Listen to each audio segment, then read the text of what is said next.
Hello दोस्तों, कैसे हैं आप लोग।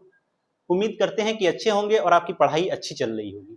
जैसा कि लास्ट लेक्चर में हमने एटॉमिक मास को डिस्कस किया था और तीन तरह के एटॉमिक मास के बारे में हमने जानकारी ली थी। एक तो सिंपल एटॉमिक मास, दूसरा रिलेटिव एटॉमिक मास, तीसरा ग्राम एटॉमिक मास। ठीक है, तो उस पर एक एग्जाम्पल करते हैं, फिर नेक्स्ट हम मॉलिक्यूलर मास पे चलते हैं। ठीक है,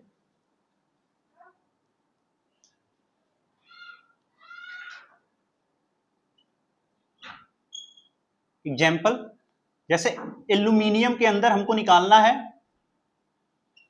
एल्यूमिनियम का हमको मास निकालना है। एक तो सिंपल एटॉमिक मास निकालना है, एम मतलब एटॉमिक मास, तो रिलेटिव एटॉमिक मास और ग्राम एटॉमिक मास, जीएम मतलब ग्राम एटॉमिक मास। ठीक है, तो इसका सिंपल एटॉमिक मास क्या हो जाएगा एल्यूमिनियम का 27 AMU या म्यू। ठीक, और रिलेटिव एटॉमिक मास क्या हो जाएगा 27। ग्राम एटॉमिक मास क्या हो जाएगा 27 ग्राम। ठीक है, तो ये किसके बारे में जानकारी दे रहा है, ये mass of one aluminium atom के मास के बारे में जानकारी दे रहा है AMU। ठीक है, ये किसके बारे में जानकारी दे रहा है, mass of 1 mole aluminium, 1 mole aluminium के मास के बारे में जानकारी दे रहा है ये 27 ग्राम। और ये क्या, ये किसके बारे में जानकारी दे रहा है, बिना यूनिट का है, ये रिलेटिव एटॉमिक मास के बारे में जानकारी दे रहा है। ठीक है, अब चलते हैं सेम इसी तरह से मॉलिक्यूलर मास को कैलकुलेट करते हैं।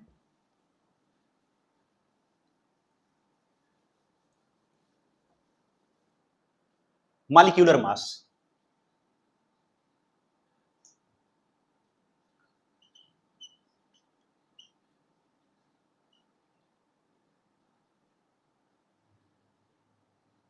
इसको भी हम तीन तरह से स्टडी करेंगे।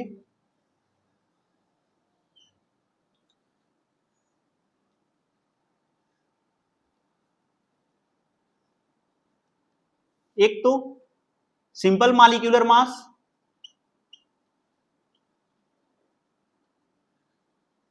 सेकंड रिलेटिव मॉलिक्यूलर मास,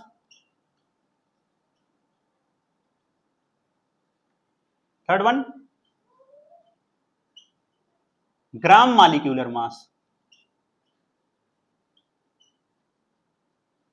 तो तीन तरह के मास मिल गए हमको, simple molecular mass, relative molecular mass, gram molecular mass. Simple molecular mass किसके बारे में जानकारी देगा, mass of 1 molecule. Simple molecular mass किसके बारे में जानकारी देगा, एक मॉलिक्यूल के मास के बारे में जानकारी देगा सिंपल मॉलिक्यूलर मास। ठीक है, अब इसका यूनिट क्या होता है, इसका यूनिट AMU या म्यू।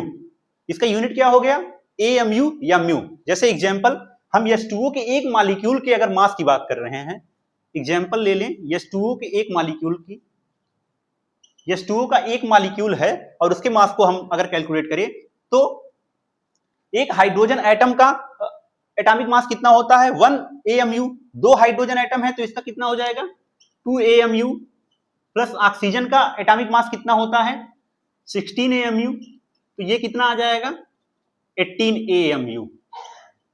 तो H2O के एक मॉलिक्यूल का मॉलिक्यूलर मास कितना आ गया 18 AMU। अब रिलेटिव मॉलिक्यूलर मास देखते हैं, रिलेटिव मॉलिक्यूलर मास किसके बारे में जानकारी देगा, ये भी एक मॉलिक्यूल के ही मास के बारे में जानकारी देगा, लेकिन किसके रिस्पेक्ट में 1 AMU के रिस्पेक्ट में, एक मॉलिक्यूल के मास के बारे में जानकारी देगा। रिलेटिव मॉलिक्यूलर मास RMM मतलब relative molecular mass, mass of 1 molecule upon 1 AMU। एक मॉलिक्यूल के मास को हम 1 AMU के रिस्पेक्ट में कैलकुलेट करेंगे तो उसी को क्या कहेंगे रिलेटिव मॉलिक्यूलर मास। अब जैसे H2O के रिस्पेक्ट, H2O का अगर हम रिलेटिव मॉलिक्यूलर मास कैलकुलेट करें तो H2O के एक मॉलिक्यूल का मॉलिक्यूलर मास कितना आया है 18 AMU, तो ऊपर कितना आ गया 18 AMU अपान नीचे कितना है 1 AMU। 1 AMU को हम लास्ट लेक्चर में डिफाइन किए थे, 1 AMU से MU गया, ये कितना आ गया 18 आ गया। ठीक है, ये आ गया relative atomic mass, relative molecular mass. अब ग्राम मॉलिक्यूलर मास किसके बारे में जानकारी देगा, मास ऑफ 1 मोल मॉलिक्यूल। एक मोल मॉलिक्यूल के मास की जब बात होगी तो वहां क्या आएगा, ग्राम मॉलिक्यूलर मास। जैसे H2O के एक मोल को H2O के एक मोल के मॉलिक्यूलर मास को अगर हम कैलकुलेट करें, H2O के एक मोल मॉलिक्यूल के मास को अगर हम कैलकुलेट करें, mass of 1 mole H2O, mass of 1 mole H2O के अगर हम कैलकुलेट करें क्या आ जाएगा, एक मोल H2O में कितने नंबर ऑफ H2O के मॉलिक्यूल होंगे, Na।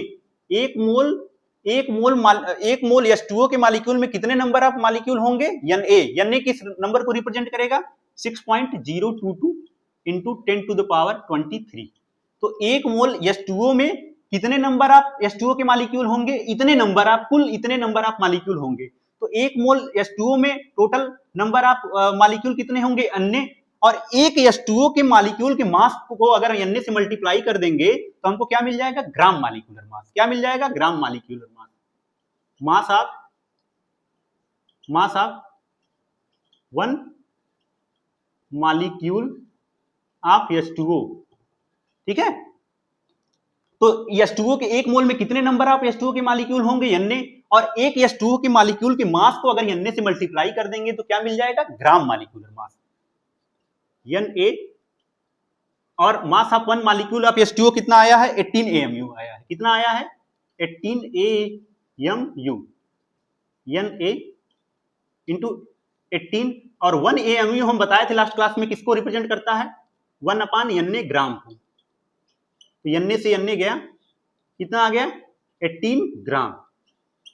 ठीक, ये क्या आ गया, simple molecular mass 18 AMU, relative atomic mass, relative molecular mass 18, और ये क्या आ गया 18 ग्राम। इसका यूनिट आया है, ये यूनिटलेस है। तो रिलेटिव मॉलिक्यूलर मास क्या मिलेगा हमको, यूनिटलेस, बिना यूनिट का मिलेगा, यूनिटलेस। ठीक है, तो ये हो गया मॉलिक्यूलर मास के बारे में। अब इस पे एक एग्जांपल करते हैं, फिर आगे चलते हैं।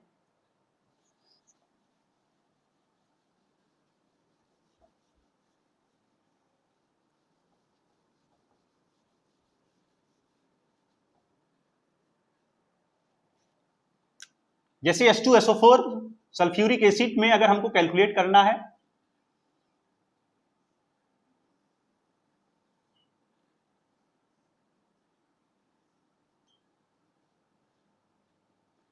सिंपल मॉलिक्यूलर मास, M मतलब molecular mass, relative molecular mass, M मतलब रिलेटिव मॉलिक्यूलर मास, M मतलब ग्राम मॉलिक्यूलर मास।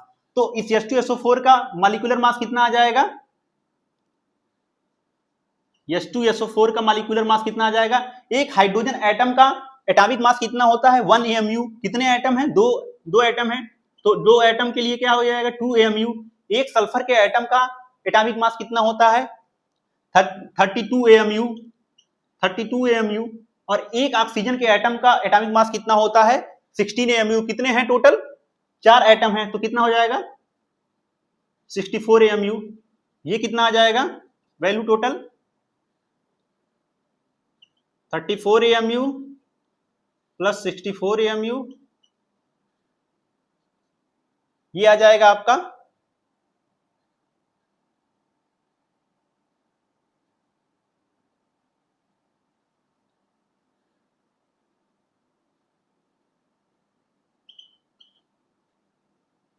98 AMU।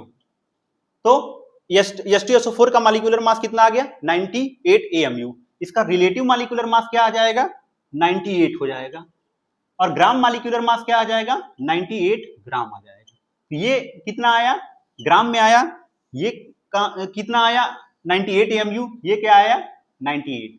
ये हो गया मॉलिक्यूलर मास, हम इस तरह से निकालते हैं। अब नेक्स्ट चलते हैं, मोल के कैलकुलेशन को देखते हैं। कैलकुलेशन ऑफ मोल को देखते हैं कि मोल को हम कैसे कैलकुलेट करते हैं।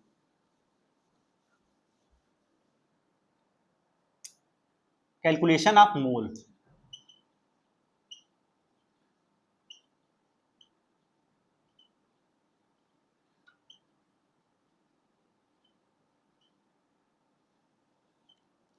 तो मोल को कैलकुलेशन हम मोल को हम दो तरह से कैलकुलेशन करते हैं मोल का। एक तो जब हमारा सैंपल नॉन रिएक्टिव स्टेट में है और दूसरा जब हमारा सैंपल रिएक्शन में है। तो नॉन रिएक्टिव स्टेट में हम पहले मोल को कैलकुलेट करेंगे, फिर रिएक्शन के अंदर हम मोल को कैलकुलेट करेंगे। तो चलिए सबसे पहले हम देखते हैं नॉन रिएक्टिव स्टेट में मोल को कैसे कैलकुलेट करते हैं।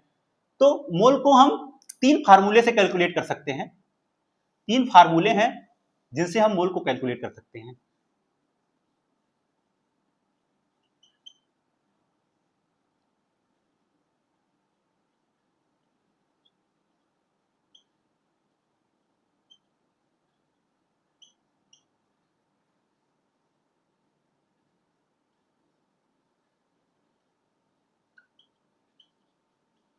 ठीक है, मास के हेल्प से मोल को कैलकुलेट कर सकते हैं, दूसरा नंबर ऑफ पार्टिकल के हेल्प से मोल को कैलकुलेट कर सकते हैं, तीसरा वॉल्यूम ऑफ गैस के हेल्प से मोल को कैलकुलेट कर सकते हैं। लेकिन ये जो हम कैलकुलेशन करेंगे केवल किसके केस में कर सकते हैं? केवल गैस के केस में हम कैलकुलेट कर सकते हैं, वो भी किस में? एक स्पेसिफिक कंडीशन पे हम इसको कैलकुलेट कर सकते हैं। ठीक है, तो सबसे पहला आ गया मास के हेल्प से, दूसरा नंबर ऑफ पार्टिकल के हेल्प से, तीसरा वॉल्यूम ऑफ गैस के हेल्प से। तो सबसे पहले चलिए कैलकुलेट करते हैं मोल को मास के हेल्प से।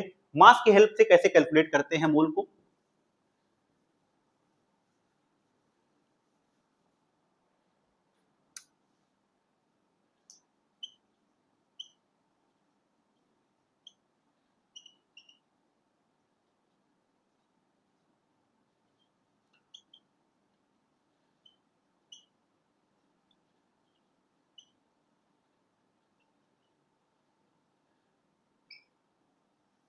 कैलकुलेशन ऑफ मोल फ्रॉम मास, मास के हेल्प से मोल को कैसे कैलकुलेट करते हैं?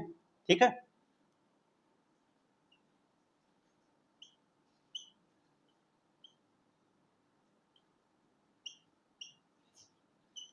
वन मोल पार्टिकल हम लिए हैं, ये पार्टिकल क्या हो सकता है? एटम हो सकता है या मॉलिक्यूल हो सकता है। एक मोल पार्टिकल का अगर हम मास निकालें, ठीक है, ये पार्टिकल जो है एटम हो सकता है या मॉलिक्यूल। अगर एटम है तो एटॉमिक मास कहेंगे, मॉलिक्यूल है तो मॉलिक्यूलर मास कहेंगे। वन मोल पार्टिकल का जो मास आएगा, वन मोल पार्टिकल का अभी हम डिस्कस किए हैं, किसमें आएगा? ग्राम में। ठीक है, अगर एक मोल पार्टिकल का जो मास होगा यम ग्राम है,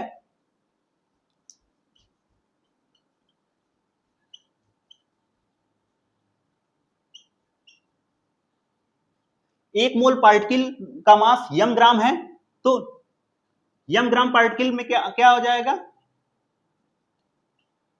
वन मोल। कुछ नहीं किया गया है, बस ऊपर वाले जो ये इक्वेशन है उसको हम उलट के लिख दिए हैं। वन मोल पार्टिकल का मास यम ग्राम है, तो यम ग्राम पार्टिकल में कितने मोल होंगे? एक मोल होगा। यम ग्राम पार्टिकल में कितने मोल होंगे? एक मोल होंगे। तो इसी तरह अगर हम मैथ का यूनिटरी मेथड लगाएं, वन ग्राम पार्टिकल में कितने मोल होंगे? 1 ग्राम पार्टिकल में कितने मोल होंगे? यूनिटरी मेथड से क्या हो जाएगा? ये 1/m मोल। तो इसी तरह अगर हम डब्ल्यू ग्राम पार्टिकल का लिए हैं, अगर हम डब्ल्यू ग्राम पार्टिकल का लिए हैं, डब्ल्यू ग्राम पार्टिकल लिए हैं, तो इसका मोल कितना हो जाएगा? W/m मोल। ठीक है, ये मिल गया हमको एक फार्मूला मास के हेल्प से मोल को कैलकुलेट करने का। n इक्वल टू W/m, ये मिल गया हमको फार्मूला। ठीक, तो यहां W क्या बता रहा है? गिवन मास को। W बता रहा है गिवन मास को, और m क्या बता रहा है? एटॉमिक मास को बताएगा, या मॉलिक्यूलर मास को बताएगा। अगर एटम है तो एटॉमिक मास होगा, मॉलिक्यूल है तो मॉलिक्यूलर मास। और n क्या बता रहा है? नंबर ऑफ मोल्स को बता रहा है।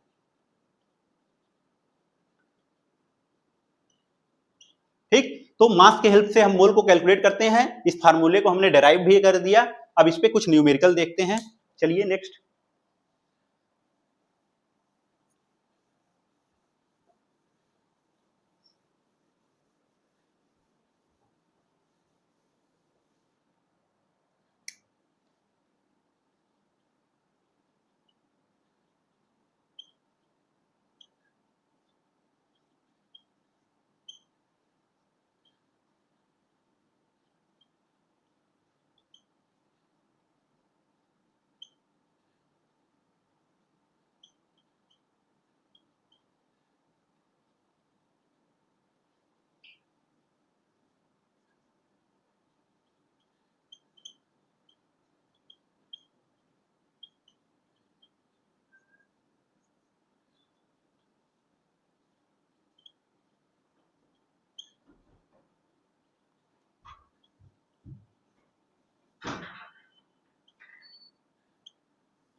तो दो क्वेश्चन यहाँ पे हैं, calculation of mole in following 50 gram of calcium carbonate है और 15.6 ग्राम ऑफ बेंजीन है, इसमें हमको मोल को अगर कैलकुलेट करना है तो सबसे पहला हम देखते हैं फार्मूले को यूज करेंगे, N equal to W upon M। Given mass कितना है, W क्या है, गिवन मास कितना दिया है 50 ग्राम।